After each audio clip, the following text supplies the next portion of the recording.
Yeah. Not again. I think people heard. I do want to express the appreciation of those of us at the coalface, if I can use that word, for the unstinting support of our investors. These are people who put millions and millions of pounds of risk money at stake to support this project, and withstood all sorts of pressure and contradictions, and came through for us, for you, for everyone in the end. And I think it's right that I say that now. And in that context, just to remind you, Angela touched on it, where we were at the time of the last AGM, and actually the sequence of dates is quite interesting. The AGM last year was on the 29th of April. We had submitted the application for the DCO on the 10th of April. So that on the 29th of April, we were a few days away from what we thought was going to be acceptance. So when I addressed that meeting, what is it now, 15 months ago, little did I know what lay in store. That was a Sunday. On the Tuesday, the 1st of May, we received a call from the Planning Inspectorate to say they had some issues with some of the material in the application, and to cut a long story short, that led to a withdrawal of that application on the 4th of May last year. Despondency all round. I remember it well. I spoke to lots and lots of people, and of course the geniuses like the former leader of the council said, well, there we are, we told you so, they can't do anything right, they haven't got any money, they haven't got this, they haven't got that. And thanks to the forensic analysis that the geniuses at Thanet District Council can bring to bear on this, we were right, they were wrong, and we've been vindicated by the Planning Inspectorate. Well, we took two decisions. First of all, it was to say, whatever they want us to do, we will do it. And secondly, as it happened, we had planned, Sir Roger and Craig will remember this, a breakfast event at the House of Commons on the 22nd of May, and we decided that we would go ahead with it full blast to send out a message to everyone that this project was still on and would continue. We worked frantically for 4 months, and finally we resubmitted the application on the 16th of July last year. One of my excuses for being overweight is that I spent hours and hours sitting with groups of consultants, eating sandwiches and living a very unhealthy life for the sake of this bloody project, and that has continued, frankly. And finally, on a day that we'll all remember, on the 14th of August last year, we got accepted. If some of you will remember this, we were told the Planning Inspectorate closes for business at 5 p.m, and we heard finally at 5:31 p.m. We now know, because they've got some technical problem, it was nothing sinister, but there we are. And then was unleashed the process that we've all been through, culminating on the 9th of July with the completion of the purchase of the airport. And again, I can say here for the record, the purchase price of the airport was £16.5 million. As our first contribution to the Exchequer, to be added to that is the princely sum of £900,000 stamp duty. So let's have that out there immediately. So we're the best part of £17.5 million effectively for the freehold. Well, more than that if you add the legal fees, which are not insignificant. And where does that leave us in turn? Well, it means that we are the outright owners of the airport, and again, for the record, this was requested by Stonehill Park and we agreed to it. There is a permanent covenant against housing ever being built on any part of the airport, including the northern grass. There is a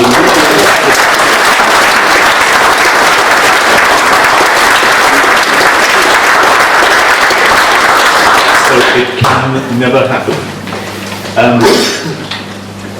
We have taken the freehold subject to the parking services agreement with the Department for Transport. I can tell you now we have a very cordial and comfortable working relationship with the hard-pressed civil servants there who are doing their best to adapt government policy to changing circumstances, which I'm sure you'll all understand.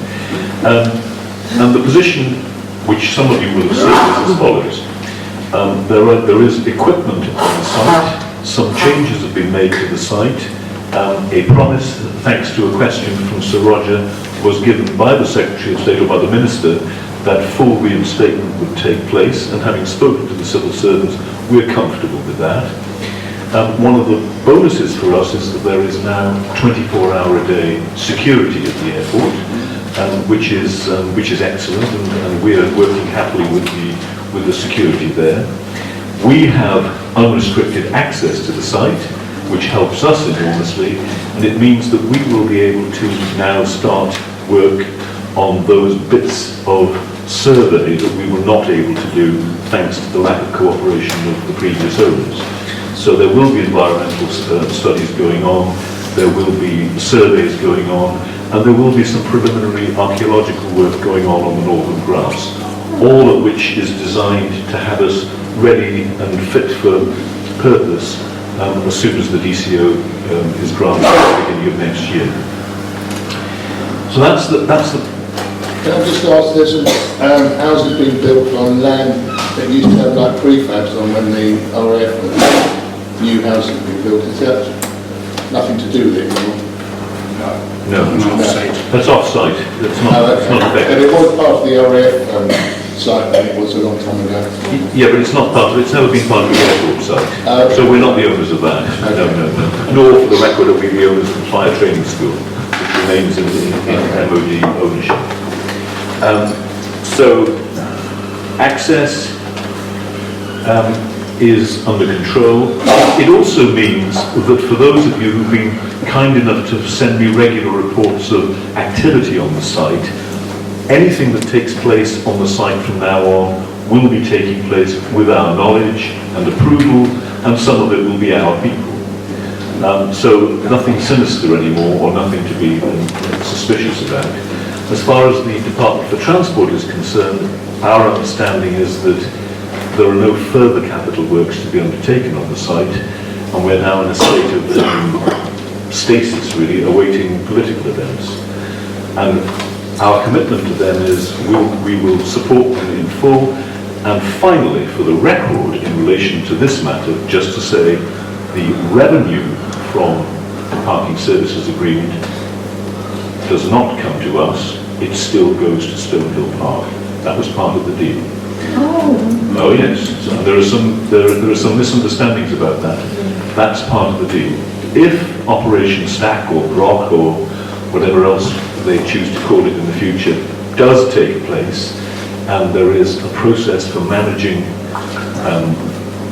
the movement of vehicles onto the airport, that remains the responsibility of Stonehill Park, working with the DFT. It's nothing to do with us.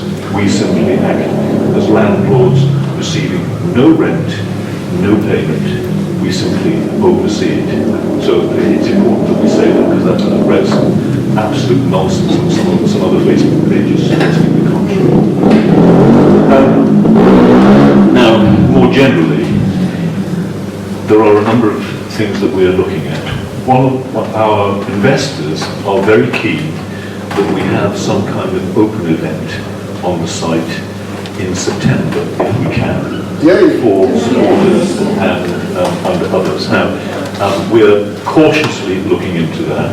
There will be issues to do with the DFT and Operation Stack and security, and it may be that we'll have to restrict it to a certain part of the airfield, but we will do our very best to get something organised, and we will obviously do that in association with SMAa, because it will be important symbolically for all of us that we actually do get together on the airfield, and if we can do it in September, it would be great. Does Operation Stack come to an end when you get the DCO? No, it doesn't. The Operation Stack is limited by the terms of the Parking Services Agreement, which expires on the 31st of December 2020. And we have told the DFT that as the owners of the site, we will not agree to extend it any further, and they've accepted that.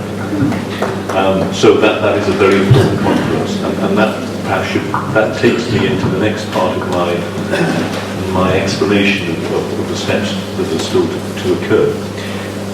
We were able to agree to that because it doesn't actually impede the progress of the project. We expect to receive the development consent order, which is now planning consent by any other name, on or before the 9th of January next year. We will take the whole of 2020 to complete survey work, to let contracts, to deal with the Civil Aviation Authority, both in terms of airspace and in terms of aerodrome certification. These are not simple matters, they will take many, many months. But we expect to be in a position to start construction work on the site in the calendar year 2021, after the end of the parking services, after the end of that whole thing. Construction work will take at least a year, and the length of time that it takes will depend in part on the requirements of the first users that we are already having a dialogue with. We have, or we will have, the permission to build 19 or 20 parking stands if we want to. Whether we do that in one phase or two phases or three phases remains for us to decide, and that of course will have an impact on the date for the airport's reopening. The provisional date for reopening the airfield as a fully licensed and operational airport is the middle to the end of the first quarter of 2022, so say about March 2022. We are not sure whether that will include passenger flights just yet, but the significance of the date is that, as many of you will know, the summer timetable for low-cost carriers begins on the 1st of April. And so if we are able, and if they have come to us by then, and if we've completed the passenger side of the project as well as part of the cargo side, the 1st of April 2022 would be a good date to implement some program for a low-cost carrier. So that's the significance of that date. We'll see. And I mean, a lot can happen between now and then. There are two other parts of the process, both of which concern the CAA, and one part of which involves further consultation and a further return by us and the entire team to our favourite place in Craig's constituency, in the heart of Ramsgate, to meet all our fans. There will be two public consultations. One will be in Herne Bay, because it's at the other end of the flight path. The other will be in Ramsgate. The airspace programme does not involve a public examination like the DCA. It's a formal process involving the CAA. It's all transparent. It will all appear on their website. But there will be two consultations at which the public will have explained to them exactly what the flight path is, what the proposed routes are, and what the impact on them will be in terms of noise. So we will be revisiting some of the same issues. And to respond to the point that Craig made earlier, for those people who are in Ramsgate in particular, who are genuinely interested in the impact of the airport as opposed to it not happening at all, there will be a further opportunity for them to have a dialogue then, which is all right and proper. The aerodrome certification process is a more technical process, but that's the one that covers safety and procedures and so on, firefighting and air traffic control and all the rest of it, and the creation of an operating manual for the airfield, for the airport, and that will take part of 2020 and the whole of 2021. We will not be able to open for business until we're fully licensed. So all those things will be happening in parallel. Our job will be to explain what is happening, and the other thing I should say is that now that the examination is over, the constraints under which we were working, where we had to be careful not to be pushing too much material into the public domain that wasn't being sent to PIMS, that's now over, so we are able to communicate with people and let them know what's happening, which is important to us. So we will be publishing a timetable and we will be explaining to people exactly how that's working through. And that's essentially where we are. Let me just look ahead a couple of other things. We will be, just a small plug, we're sponsoring, or we're one of the sponsors of the Soul Festival in Margate, which I think starts on the 3rd of August. We will be, if we sponsored every event that we've been asked to sponsor, we wouldn't have any money left without the airport. But, you know, we will be doing this judiciously and carefully, and it is important to us. We have further, sorry, there's a question there. Is am I right in saying that you've purchased the Gentex site as well for a few pennies? Yes, we purchased the Gentex site as well. One of the reasons, the fact that I'm not wearing a nice suit today isn't because I have to sell it to pay for the cost. Although some people might think that. We bought the Gentex site in September of last year. Again, the price is in the public domain, including more stamp duty. It's about £2.5 million in addition to the cost. So that belongs to us, and that was an important purchase for us because the Environment Agency made it very clear to us that they were not prepared to agree to the old fuel farm on the Northern Grass, which was below ground, being used again. They won't allow tanks below ground. They were comfortable with Gentex, who have a very good environmental record. And we were comfortable with it because, of course, it's adjacent to the airfield. You've got access to the airfield, and thanks to the sort of the de-trunking of Canterbury Road West, it hasn't quite got its own private access, but it's a separate access from the rest of the airfield. So that was an important point for us. So that's basically where we are. I think the only other thing I wanted to say was just to return to my first point, which is to thank everyone for their unstinting support. You know, we have had our moments, we've had difficulties. I derived some satisfaction yesterday from reading some of the responses to our withdrawal of the application from those who, confidently predicted that was the end of the project. So I'm hoping that a few people will be eating their words, but I doubt